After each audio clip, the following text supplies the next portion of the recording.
Semoga rahmat dan kasih Tuhan senantiasa memberkati kita semua. Bapak, Ibu, dan saudara-saudari serta adik-adik yang dikasihi Tuhan, minggu ini kita telah memasuki minggu Advent yang pertama.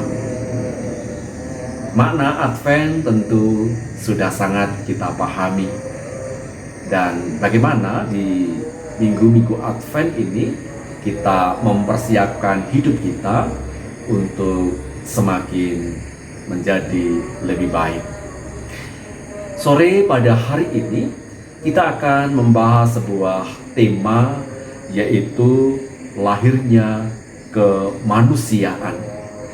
Dengan bacaan dari Injil Lukas 2 ayat 52. Oleh karena itu, mari kita memohon pertolongan Roh Kudus. Kita berdoa.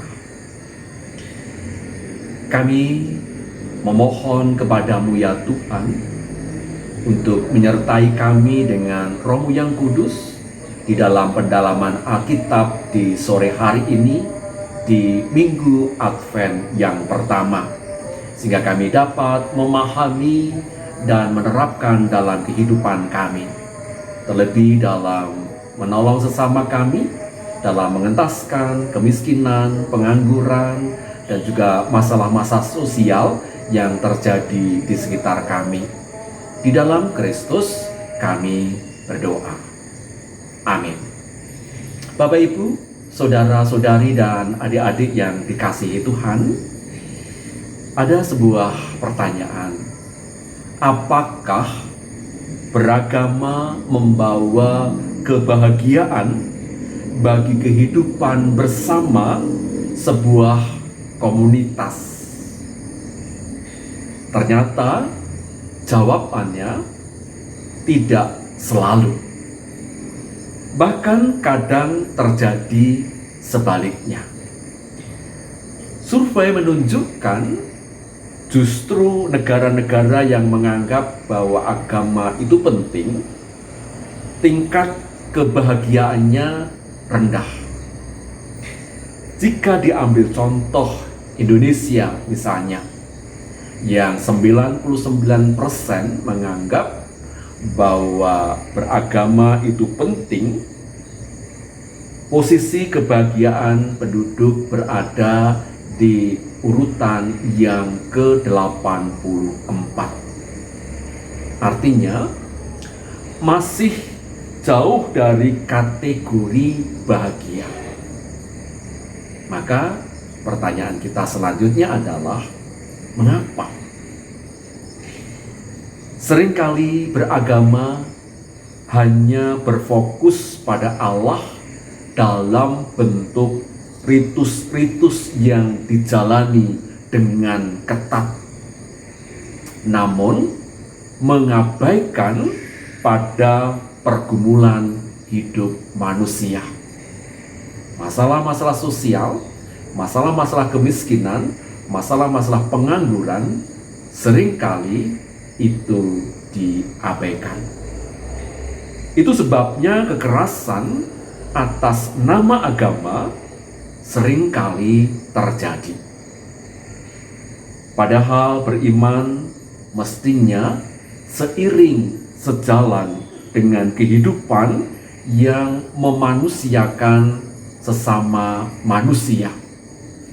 Bahkan tidak hanya kepada sesama manusia, juga terhadap segala makhluk.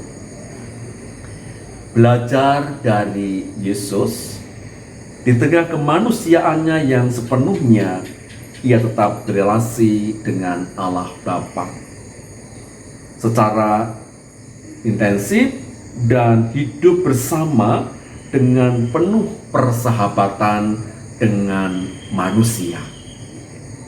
Dalam bacaan kita, proses pertumbuhan Yesus juga disebutkan tidak hanya tertarik kepada hal-hal yang kognitif. Yesus bertumbuh juga secara spiritual, emosional, dan juga sosial. disebutkan Yesus tumbuh dalam hikmat Allah. Hikmat semacam inilah yang membuat Yesus dikasihi oleh Allah dan manusia. Kesalahan spiritual tidak berhenti pada praktek keagamaan. Kesalahan spiritual mau tidak mau, karena hakikat spiritual yang dinamis itu akan tampak pada kehidupan sosial kemasyarakatan.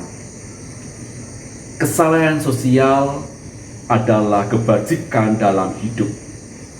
Melalui proses pertumbuhan Yesus, kita belajar bahwa kesalahan spiritual berdampak luas pada kesalahan sosial. Bapak, Ibu, dan saudara-saudari, serta anak-anak, adik-adik yang dikasihi Tuhan, agama hadir untuk memperjuangkan kebaikan bagi semua manusia, bagi semua sesama, bahkan semua makhluk hidup. Itulah artinya beriman tidak lepas dari upaya pemberdayaan kehidupan.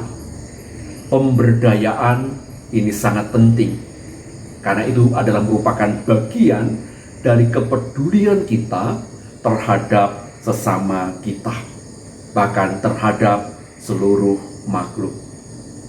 Sebagaimana kondisi kehidupan saat ini, dibutuhkan kehidupan yang saling memberi kepedulian, kehidupan yang saling menopang, memberikan motivasi, pelatihan, semangat membangun kemandirian.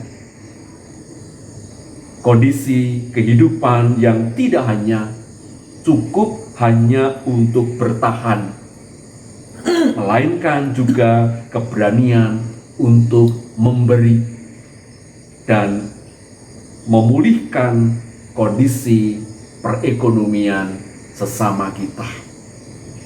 Oleh karena itu, mari di Minggu Advent pertama ini, dengan pembahasan kita yang khusus ini, kita belajar untuk bagaimana kita dapat memberikan hidup kita, menolong sesama kita. Dan ketika kita bersama-sama punya semangat, misalnya untuk pengentasan pengangguran, pengentasan kemiskinan, ini bisa kita lakukan secara bersama-sama, supaya kehidupan sesama kita dalam keadaan berkecukupan dan damai sejahtera.